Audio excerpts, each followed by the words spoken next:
నమో గురుభ్యః.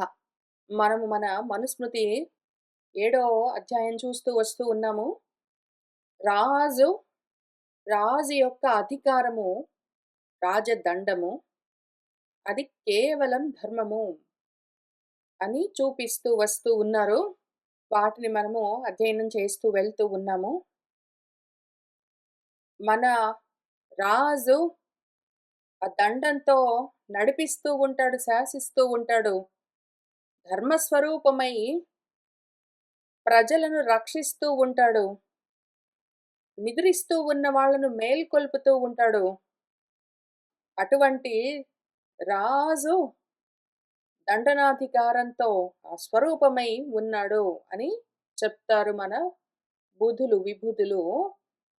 జ్ఞానం కలిగిన వాళ్ళు మన జ్ఞానులు అని చెప్తూ, అటువంటి ధర్మాన్ని ధరించిన వాడు ధర్మాన్ని సమ్యక్‌గా చూసి, సరిగ్గా పూర్వాపరాలు విచారణ చేసి, దాన్ని అవలంబిస్తే ప్రజానురంజకంగా పాలన చేస్తూ ఉండగలుగుతాడు. ధర్మం చూసి చూడక దండనాధికారం ఉన్నది గదా అని దండాన్ని జొలిపించాడంటే మాత్రం అన్ని వైపుల నుంచి నశించిపోతాడు. అది నశింపచేస్తుంది అందరినీ గూడా. సర్వవర్ణాలు, ఆశ్రమాలు అన్నీ గూడా చెడిపోతాయి. ధర్మ సేతువులు భేదింపబడతాయి. ప్రజలందరూ ఆక్రోశిస్తారు. వాళ్ళు తిరగబడతారు. కాబట్టి ధర్మాన్ని తప్పరాదు. ధర్మం చూసుకోకుండా దండాన్ని వాడరాదు అని చెప్తూ ఉన్నారు. అంతవరకు మనం పోయిన వారం చూసాం. ఇంకా కొన్ని కొత్త శ్లోకాలు చూద్దాము. యత్ర శ్యామః లోహితాక్షః దండః చరతి పాపః ప్రజాః తత్ర న ముహ్యంతి నేతా చేత్ సాధు పశ్యతి. ఇప్పుడు రాజు చేతిలో అంటే నడిపిస్తూ ఉన్నవాడి చేతిలో అధికారం ఉన్నవాడి చేతిలో దండన అధికారం కూడా ఉంటుంది. పదవి ఉన్నవాడికి దండనాధికారం ఉంటుంది. ఆ పదవిలో ఉన్నవాడు ఎట్లా ఉండాలి? వాడి చేతిలో దండము ఎట్లా ఉండాలి? అని మళ్ళీ కొంత వేరు చేసి చూపిస్తూ ఉన్నారు.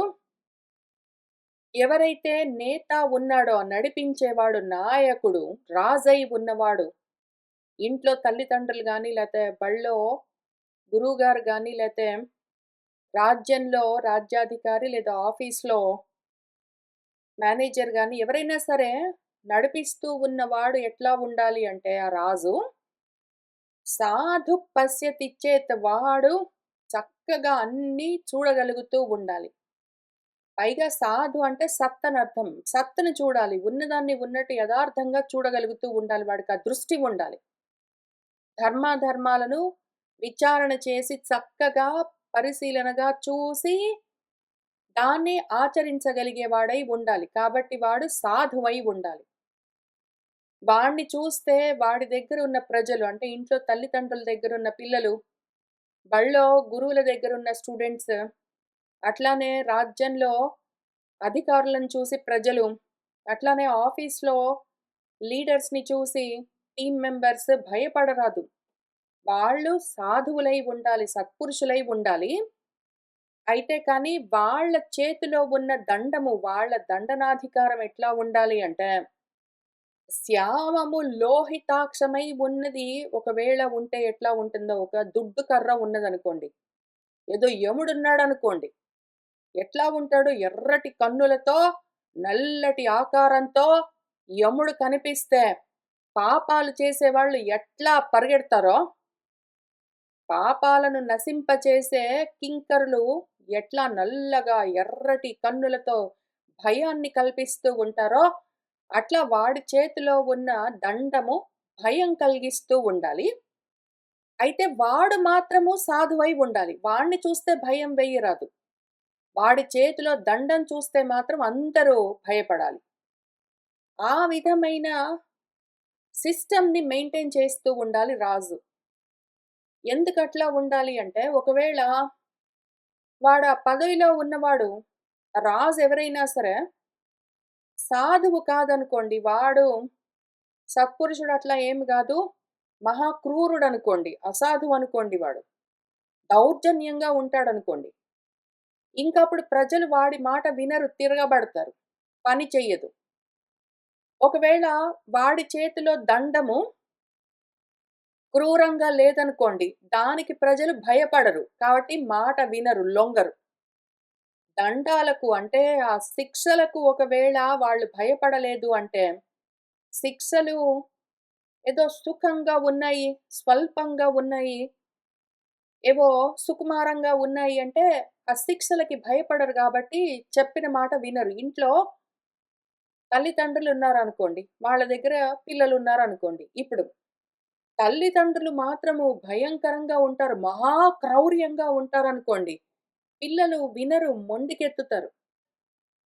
తల్లిదండ్రులు ఒకవేళ సాధువులుగా ఉన్నారనుకోండి, మంచివాళ్ళనుకోండి, పిల్లలు భయపడరు, దగ్గరికొస్తారు.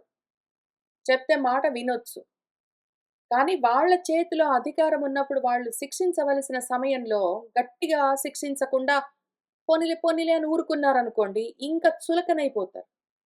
తల్లిదండ్రులు చాలా కోపంగా, రౌద్రంగా ఉండి, కానీ శిక్షలు మాత్రం స్వల్పంగా వేస్తారు, మృదువుగా ఉంటారు అంటే, వీళ్ళకు భయపడ్డా గూడా దండనకు భయపడరు గాబట్టి మాట వినరు వాళ్ళు. వీళ్ళకు భయపడి అసలు ఎదురు తిరుగుతారు కూడా. వీళ్ళకు భయపడి ఇప్పుడు ఒకవేళ తల్లిదండ్రులు తీవ్రంగా ఉంటారు. వాళ్ళిచ్చే శిక్షలు మాత్రం చాలా మృదువుగా ఉంటాయనుకోండి. అటువంటప్పుడు తల్లిదండ్రులకు భయపడి వాళ్ళు దగ్గరికే రారు, మాటే వినరు. వాళ్ళిచ్చే శిక్షలకు భయమే ఉండదు గాబట్టి అసలు వాళ్ళు లొంగరు.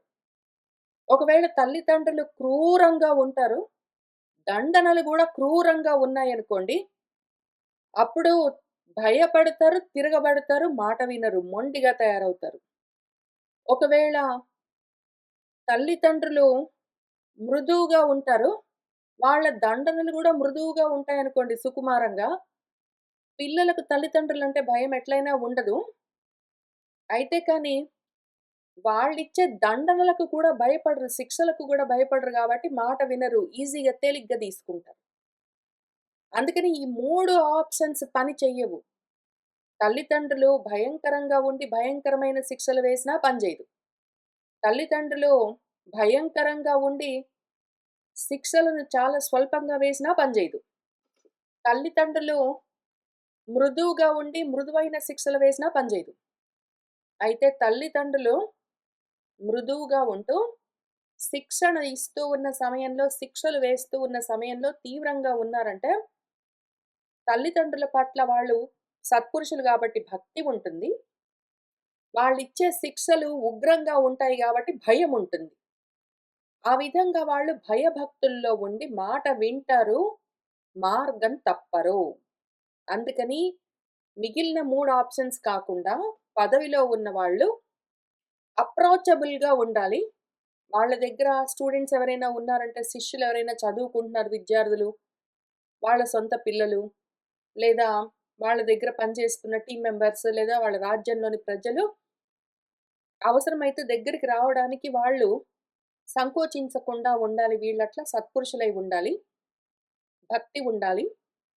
అయితే కానీ వాళ్ళు ఒకవేళ శిక్షిస్తే మాత్రం ఉగ్రంగా ఉంటుంది అని భయం కూడా ఉండాలి. ఈ రకమైన మోడల్ మాత్రం పనిచేస్తుంది. మిగిలిన మూడిటి వల్ల ప్రయోజనం స్వల్పంగా ఉంటుంది. లేదా ఒక్కొక్కసారి ఉండకపోవచ్చు. అయితే ఆ పైన చెప్పుకున్న 3 గాకుండా చివరగా చెప్పిన నాలుగో ఆప్షను వాళ్ళు మాత్రం సత్పురుషులై ఉంటారు. వాళ్ళిచ్చే దండన మాత్రం ఉగ్రంగా ఉంటుంది అంటే, ఇంకప్పుడు అటువంటి నేత ఎవడున్నాడో వాడి చేతిలో దండమేదున్నదో ఆ కాంబినేషన్‌తో ఇంక అక్కడ ప్రజలు, ఇంట్లో పిల్లలైనా సరే, బడిలో శిష్యులైనా సరే, రాజ్యంలో ప్రజలైనా సరే, ఆఫీస్‌లో టీమ్ మెంబర్స్ అయినా సరే, ఎవరైనా సరే, నా ముహ్యంతి ఇంక మోహపోరు, తప్పు మార్గంలోకి వెళ్ళిపోరు. వాళ్ళు వాళ్ళ ధర్మాన్ని న్యాయంగా ఆచరిస్తూ వెళ్తారు. చెప్పిన మాట వింటూ ధర్మ మార్గంలో నడుస్తారు. అయితే వీడికి తెలియాలి. ఈ నడిపిస్తున్న నేతకి ధర్మమేంటో తెలియాలి. నడిపించగలిగే శక్తి సామర్థ్యాలు, తెలివితేటలు అన్నీ ఉండాలి. జ్ఞానం మొత్తం ఉండాలి. ఉండి వీడు నడిపిస్తూ ఉంటే, వాడు చూపించిన మార్గంలో వీళ్ళు మోహపోకుండా, పక్కదారి పట్టిపోకుండా, దారి తప్పిపోకుండా కరెక్ట్‌గా ముందుకు వెళ్తారు. కాబట్టి నడిపిస్తున్న నేతలో ఇటువంటి లక్షణాలుండాలి అని చెప్తూ ఉన్నారు. ఇది చాలా ముఖ్యమైన విషయము. చాలామంది తల్లిదండ్రులు పైన 3 ఆప్షన్స్‌లో ఏదో ఒకటి పెట్టుకుని, పని చేయట్లేదు ఎందుకో అని ఆశ్చర్యపోతూ ఉంటారు. పిల్లలెందుకో మాట వినట్లేదు అని ఆశ్చర్యపోతూ ఉంటారు. ఎందుకో నా పిల్లలు నా మాట వినరు. చేతులు దాటిపోతూ ఉన్నారు. మొండిగా ప్రవర్తిస్తున్నారు. ఏం జరుగుతుందో తెలియట్లేదు అని ఎవరైనా పేరెంట్స్ అనుకుంటూ ఉన్నవాళ్ళుంటే, ఇంక కూర్చొని ఆలోచించుకోండి.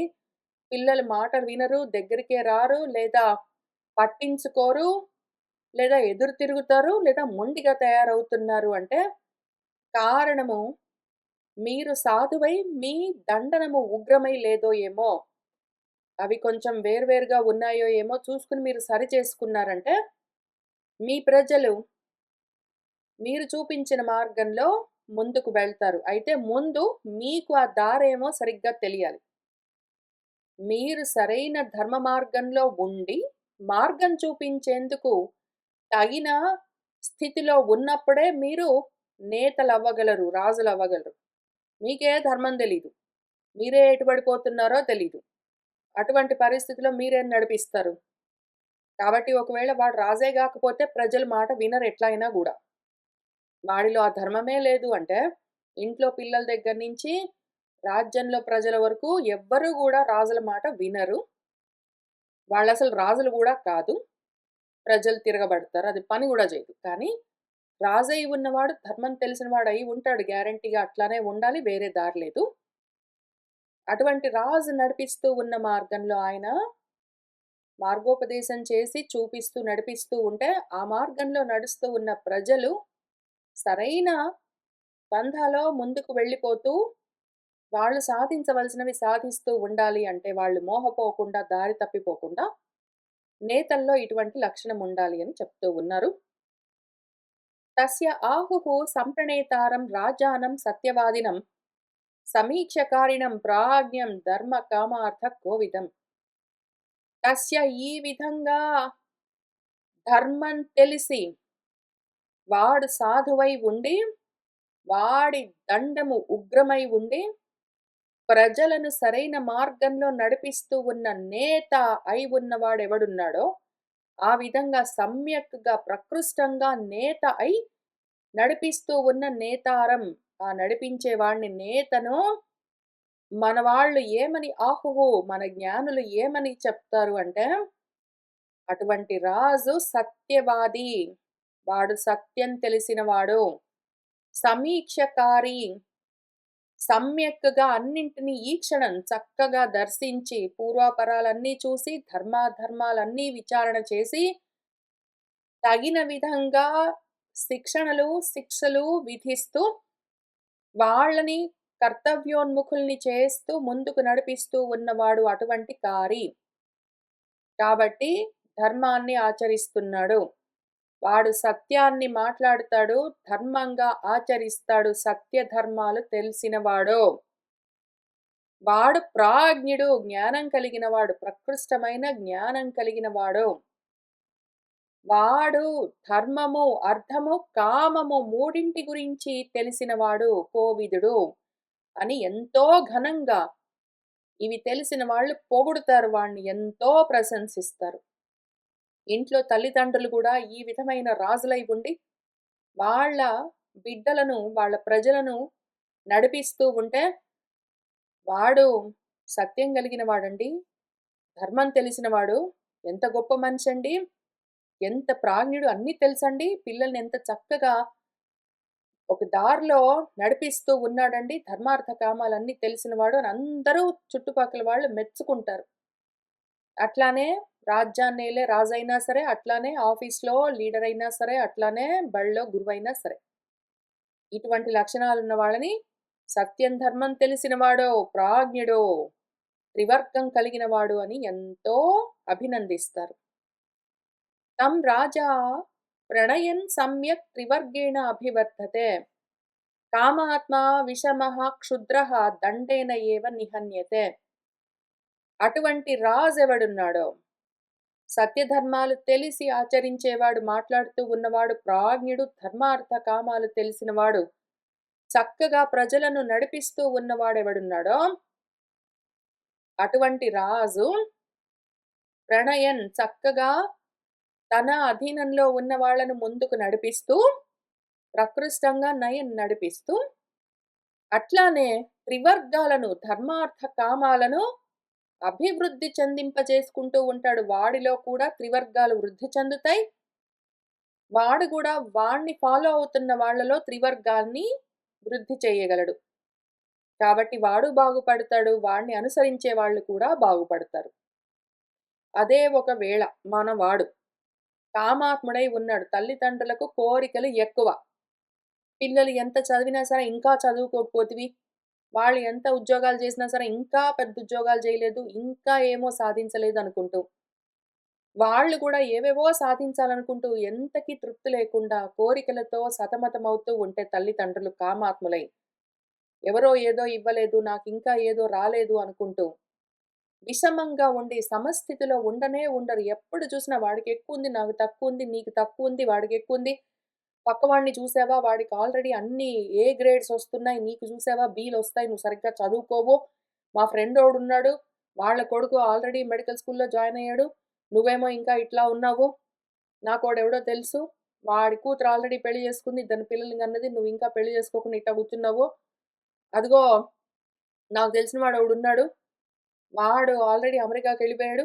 నువ్వసలు ఏమీ ప్రయత్నం చెయ్యవు అనుకుంటూ, ఎప్పుడు చూసినా ఎక్కువ తక్కువలు చూస్తూ, దేనికో దానికి తాపాలన్నీ పొందుతూ, వాళ్ళను అనుసరిస్తూ ఉన్న వాళ్ళ బిడ్డల దగ్గర నుంచి అందరిని ఏదో తక్కువైందని చెప్పి విసుక్కుంటూ, క్షుద్రము అంటే నీచము, అల్పము, తక్కువ రకము అని అర్థం. అల్పమైన బుద్ధులతో ఉండి, అసమానమైన మనసులతో అసమంగా ఉండి, ఎప్పుడు చూసినా విషమంగా ఉండి, సమస్థితిలో లేక, వాడు కామాత్ముడై ఉంటే, అటువంటి వాడు కానీ మాత్రం ఆ పదవిలో ఉన్నాడు. ఏంటో ఇంట్లో తల్లిదండ్రులు గూడా ఏమైంది జంతువులే గాబట్టి మళ్ళీ పెళ్లి చేసుకున్నాయంటే మళ్ళీ ఆ 2 కూడితే మళ్ళీ జంతువులు కలుగుతూనే ఉంటాయి. పెద్ద విశేషమేంటక్కడ. అంత మాత్రానికే పెళ్లి చేసుకొని కూడినందుకు పిల్లల్ని కన్నంత మాత్రాన మేము ఓహో! పెద్దవాళ్ళమైపోయామనుకోని కామాత్ములై విషమంగా చూస్తారు. సమంగా ఏదైనా అర్థం చేసుకోవడం తెలీదు. జ్ఞానం లేదు. అల్పమైన బుద్ధులతో ఉన్నవాళ్ళు తల్లిదండ్రులైనందు మాత్రానికే ఇంకా బిడ్డల్ని ఓహో! నడిపించేస్తాము, వృద్ధిలోకి తెచ్చేస్తామని బయలుదేరారంటే, ఇంకా విసిగిస్తూ పిల్లల్ని నువ్వింకా ఇది చదవకపోయావు, నేను చెప్పింది వినలేదు, నేను చెప్పినట్టు చెయ్యి, నేను చెప్పిన వాడిని పెళ్లి చేసుకో, నేను చెప్పిన ఉద్యోగం చూసుకో అని ఆ రకంగా వాళ్ళని కంట్రోలింగ్ చేసుకుంటూ, మానిప్యులేట్ చేసుకుంటూ, రకరకాల బ్లాక్‌మెయిల్స్ అన్నీ చేసుకుంటూ, వాళ్ళని నడిపిస్తున్నాననుకుంటూ, వాళ్ళని నియంత్రిస్తూ, వాళ్ళని కట్టుదిట్టాల్లో పెడుతున్నాననుకుంటూ వాళ్ళని కట్టేసి ఉంచి రకరకాలుగా నీ దండాన్ని వాళ్ళ పైన వాడావు అంటే దానితోటే నశించిపోతావు. నువ్వు చెడిపోతావు. నిన్ను అనుసరిస్తే వాళ్ళు తల్లిదండ్రులు గదా!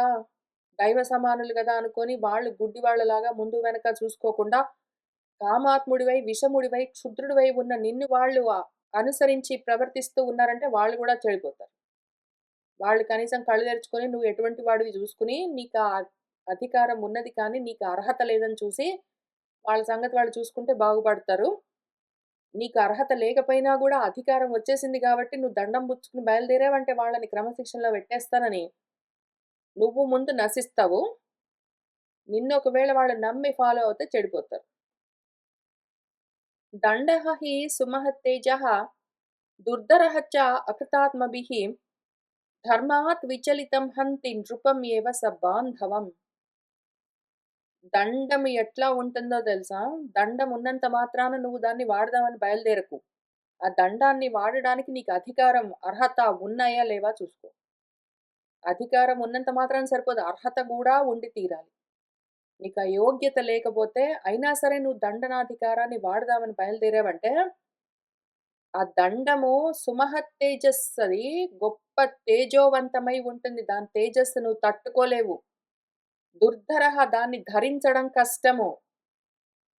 అకృతాత్మభిః ఎవరైతే వాళ్ళ బుద్ధి ఇంకా వికసించలేదో, ధర్మాధర్మాలు విచక్షణ జ్ఞానంతో వేరు చేసి చూసుకునే శక్తి లేదో, ఎవరిలోనైతే జ్ఞానము లోపించి ఉన్నదో, కామము బాగా పైకొచ్చున్నదో, అటువంటి ఇంకా మనోవికాసం లేని వాళ్ళు ఒకవేళ ఈ దండాన్ని, ధర్మంగా ధరించవలసిన దండాన్ని అటువంటి యోగ్యత లేకుండానే ధరించాలని ప్రయత్నం చేశారు అంటే, అటువంటి వాళ్ళను ధర్మాత్ విచలితం, ధర్మం నుంచి పక్కకెళ్ళిపోయి, ధర్మాన్ని పట్టించుకోకుండా దండముంది కాబట్టి దాన్ని వాడుకుందామని. రాజ్యాన్ని పాలిస్తున్న నేతలు వాళ్లకు ఆ పాలనకు అర్హత ఉన్నదా లేదా చూసుకోకుండా అధికారం ఉన్నది కాబట్టి దాన్ని వాడదామని ప్రయత్నం చేస్తే, బళ్ళలో గురువులు వాళ్ళకి ఆ యోగ్యత, అర్హత ఉన్నదో లేదో చూసుకోకుండా అధికారం ఉన్నది కాబట్టి ప్రజలపైన దండాన్ని వాడదామని ప్రయత్నం చేస్తే, ఇంట్లో తల్లిదండ్రులైనా సరే అట్లా ప్రయత్నం చేస్తే, ధర్మం లేకుండా దండాన్ని వాడుదామని ప్రయత్నం చేశారంటే మాత్రము, ఇంకా దండం ఏం చేస్తుందంటే, వాడి బంధువులతో సహా మొత్తం వాడిని, ఆ నృపుణ్ణి హంతి నశింపచేస్తుంది. వాడు, వాడి వాళ్ళు అందరూ నశించిపోతారు. ధర్మం తెలియని వాడి చేతిలో, సత్యము, ధర్మము లేక కామక్రోధాలతో ఉన్న వాడి చేతిలో ధర్మము లోపించి దండం మాత్రమే మిగిలితే, ఆ దండాన్ని ధర్మం లేకుండా వాడుతూ ఉన్నవాడు ఒకవేళ ఉంటే, అటువంటి పరిస్థితిలో వాడు, వాడిని అనుసరిస్తూ ఉన్నవాళ్ళు, వాడి చుట్టుపక్కల ఉన్నవాడి వాళ్ళందరూ గూడా నశించిపోతారు. దండము చాలా భయంకరంగా ఉంటుంది. అందుకనే ఇక్కడ నల్లగా ఎర్రటి కళ్ళతో ఉన్న ఒక దండధరుడు, యముడు లాంటి వాడు ఉన్నాడనుకో అని ఎందుకు చెప్తున్నారు? దండము అటువంటిది. అంతటి భయంకరమది. ఎవడు పడితే వాడు దాన్ని ధరించడం కష్టం. దానికి అధికారం ఉండడం అంటే ఏదో ఒక రకంగా ఎలక్షన్స్‌లో నిలబడి గెలవడమో, పెళ్లి చేసుకొని కూడి పిల్లల్ని కనడమో, ఏదో బడి ఉంది గాబట్టి అందులో జాయిన్ అయిపోవడం టీచర్స్‌గా, ఏదో ఆఫీస్ ఉంది గాబట్టి బడిలో 2 మార్కులొచ్చినందుకు ఇక్కడ జాబ్ తెచ్చుకోవడమో, ఇంత మాత్రానికే ఒక పదవి నీకొచ్చింది అంటే ఇంక దాంతో అధికారం వచ్చేసిందనుకోని నువ్వు కూర్చొనే, ఆ దండాన్ని వాడదామని ట్రై చేస్తే చెడిపోతావు. దాన్ని ధరించడం నీ వల్ల గాదు. నువ్వు గూడా పోతావు, వాళ్ళు గూడా అంతే. సహ అసహాయేన మూఢేన లుబ్ధేన అకృతబుద్ధినా న శక్యః న్యాయతః నేతుం సక్తేన విషయేషు చ. సహా ఆ దండము న్యాయంగా నడిపించడము ఎవరి వల్ల అశక్యం, కుదరదు అంటే, కొన్ని ఉండాలి, కొన్ని ఉండరాదు. ఒకవేళ ఎవడైనా మూర్ఖుడున్నాడనుకో, వాడు విషయేషు సక్తః, వాడు విషయాల్లో, ఇంద్రియ భోగాల్లో తగులుకుని ఉన్నాడు, కామాత్ముడై ఉన్నాడు. వాడు లోభితనంతో ఉన్నాడు, అర్థపరుడు. వాడు అకృత బుద్ధి, వాడికి ధర్మం కూడా సరిగ్గా తెలీదు. వాడికి ధర్మపరంగా బుద్ధి ఇంకా ఎదగలేదు. కాబట్టి ధర్మం లేదు. వాడిలో అర్ధపరత్వం ఎక్కువుంది. వాడు ప్రలోభాలకి లొంగిపోతూ ఉంటాడు. వాడిలో కామపరత్వం ఎక్కువుంది. కాబట్టి కామాత్ముడు, అర్ధపరుడు, ధర్మం లేనివాడు. ధర్మార్థ కామాలు ఈ రకంగా ఉన్నాయి వాడిలో. అటువంటి మూర్ఖుడు. వాడికి సొంతంగా తెలిసేందుకు అవకాశం లేదు. కోరికలతో ఉన్నాడు. ఏవో అర్థాలు ఆశిస్తూ ఉంటాడు. వాడిలో ధర్మం లేదు. కాబట్టి వాడికి సొంతంగా తెలుసుకునే జ్ఞానము లేదు. వాడికి తెలియదు. కానీ ఆ మూర్ఖుడు ఎటువంటి వాడు? సహాయం కూడా తీసుకోడు. ఎవడైనా చెప్తే వినను గూడా వినడు. వాడు సొంతంగా తెలిసిన వాడు కాదు. ఎవరైనా చెప్తే వినడు.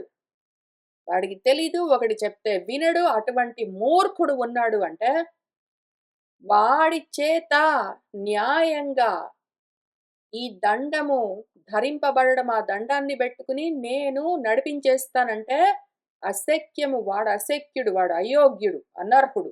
వాడి వల్ల గాదు. ఒకవేళ అయినా గూడా చేద్దామని బయలుదేరితే వాడు నశించిపోతాడు. వాడికి ఇహంలో ఒకవేళ ఏదైనా వచ్చినట్టుగా అనిపించినా గూడా పరం నశించిపోతుంది వాడికి. ఊర్ధ్వగతులుండవు. వాడు చెడిపోతాడు. వాడిని ఫాలో అయిన వాళ్ళు చెడిపోతారు. కానీ మాత్రం శుచినా, సత్యసంధేన, యథాశాస్త్రానుసారిణా ప్రణేతుం శక్యతే దండః సుసహాయేన ధీమత. అకృత బుద్ధి గాదు. ఎదిగి ఎదగని బుద్ధి గాదు వీడు. ధీమంతుడు, బుద్ధిమంతుడు. వాడికి ధర్మాధర్మాలు పూర్తిగా తెలుసు. ఆ ధర్మాలు గూడా సొంతంగా వాడు కల్పించుకుని, పుట్టించుకుని ఏవో అందరికి చెప్పుకుంటూ తిరిగేవాడు మన వేణుడున్నాడు గదా! భారతంలో, భాగవతంలో అట్లాంటి వేణుడు లాంటి వాళ్ళు గాదు వీళ్ళు. బుద్ధిమంతులు సొంతంగా నిర్ణయాలు తీసుకోరు. శాస్త్రం ఎట్లా నిర్వచించిందో అట్లాంటి ధర్మాన్ని అనుసరించేవాళ్ళు. శాస్త్రం చెప్తూ వస్తూ ఉన్న విధంగా శాస్త్రాలు చదువుకుని ధర్మశాస్త్రాలను, శాస్త్రంలో చెప్పిన విధంగా దాన్ని ఆచరించే బుద్ధిమంతులు వీళ్ళు. అటువంటి జ్ఞానం కలిగిన వాళ్ళు. సత్యాన్ని కాపాడుతూ ఉన్నవాళ్ళు. కోరికలు, అర్ధపరత్వాలు లేకుండా శుచిగా ఉన్నవాళ్ళు. కోరికలు, అర్ధపరత్వాలు లేవు. కాబట్టి వాళ్ళు అర్ధపరులు గారు, వాళ్ళు కామాత్ములు కారు. వాళ్ళలో ఉన్నదేమి అంటే ధర్మము. అది గూడా వాళ్ళు సొంతంగా కల్పించుకున్న, సొంతంగా ఊహించుకున్న, అక్కడ ఇక్కడ విన్న, అయిండొచ్చులే అనుకున్న ధర్మాలు గాదు. శాస్త్రం చెప్పిన విధంగా ధర్మాన్ని తెలుసుకుని, దాన్ని బుద్ధి పెట్టి మళ్ళీ గుడ్డెద్దు చేలో పడ్డట్టు గుడ్డి నమ్మకాలతో శాస్త్రాలని ఫాలో అవ్వడం గాదిక్కడ. శాస్త్రం ఏం చెప్పిందని తెలుసుకుని, దాన్ని బుద్ధి పెట్టి ఆలోచించుకుని, దాన్ని సత్యంగా, ధర్మంగా, శుచిగా, కోరికలు లేకుండా, అర్ధపరత్వం లేకుండా ఒకవేళ ఉన్నవాడు పైగా అక్కడికే ఆగకుండా అన్నీ నాకు తెలుసని అహంకరించకుండా, సహాయంతో సహా, మంచి సహాయము. వాడికి సలహాలు చెప్పేవాళ్ళు కూడా ఉండి, వాడికి ఆచార్యులు, వాడి చుట్టూ ఉన్నవాళ్ళు, ఆచరిస్తూ ఉన్నవాళ్ళు, వాడికి మార్గాన్ని ఉపదేశం చేసేవాళ్ళు, వాడు కూడా వింటాడు ఎవరైనా చెప్తే. వాడికి తెలుసు, ఎవరైనా చెప్తే వింటాడు. ఆ రకంగా ఇటువంటి కాంబినేషన్‌లో ఉన్నవాడెవడున్నాడో, వాడికి ధర్మం అంటే ఏంటో తెలుసు, సత్యం అంటే ఏంటో తెలుసు, శాస్త్రం ఏం చెప్పిందో తెలుసు, వాడు సొంతంగా చదువుకోగలడు, విచారించుకోగలడు. వాడు కోరికలు లేకుండా, అర్థపరత్వం లేకుండా దాన్ని ఇంప్లిమెంట్ చేయగలడు. కానీ అక్కడికే ఆగడు. మిగిలిన ఆచార్యులను కూడా, ఆచరిస్తూ ఉన్న వాళ్ళను కూడా చూసుకుని, వాళ్ళను గూడా అడిగి, ఆ తర్వాత వాడు నిర్ణయించుకుని ఆ దండాన్ని ప్రణేతుం నడిపించడం వాడు ప్రయత్నం చేస్తే శక్యతే. అటువంటి వాడికి ఆ శక్తి ఉంటుంది. వాడట్లా చేయగలడు. వాడు తెలిసినవాడు, పైగా ఎవరితోటైనా విచారించుకుని వాళ్ళు చెప్పింది విని చేస్తాడు. అటువంటి వాడు ఆ దండాన్ని ధరించడానికి యోగ్యుడు. వాడికి తెలియదు, వాడు చెప్తే వినడు. అటువంటి వాడి చేతిలో దండం ఉంటే గూడా వాడు దాన్ని సరిగ్గా నడిపించలేడు. వాడు చెడిపోతాడు. అందరూ నశిస్తారు. అంత జాగ్రత్తగా ఉండాలి. చేతిలో దండం, పదవి ఉంది గాబట్టి, అధికారం ఉంది గాబట్టి దాన్ని దుర్వినియోగం చెయ్యరాదు. ఇంట్లో తల్లిదండ్రుల దగ్గర నుంచి రాజ్యంలో అధికారుల వరకు ఎవరైనా సరే దండం అంటే ఏంటో అని తెలుసుకుని దాన్ని జాగ్రత్తగా వాడవలసి ఉంటుంది. అప్పుడే వాడు బాగుపడతాడు. వాడిని అనుసరిస్తూ ఉన్న వాళ్ళని సరైన మార్గంలో నడిపించగలడు. వాడు నేత. వాడు నేత. లేకపోతే కాదు అని చెప్తూ ఉన్నారు. ఇంకా తర్వాత ఏం చెప్తారో ఏమో మనం వచ్చే వారం కలిసి కూర్చొని చదువుకుందాం. ఇవాల్టికి ఇక్కడికి ఆపుతున్నాను. శుభం భవతు.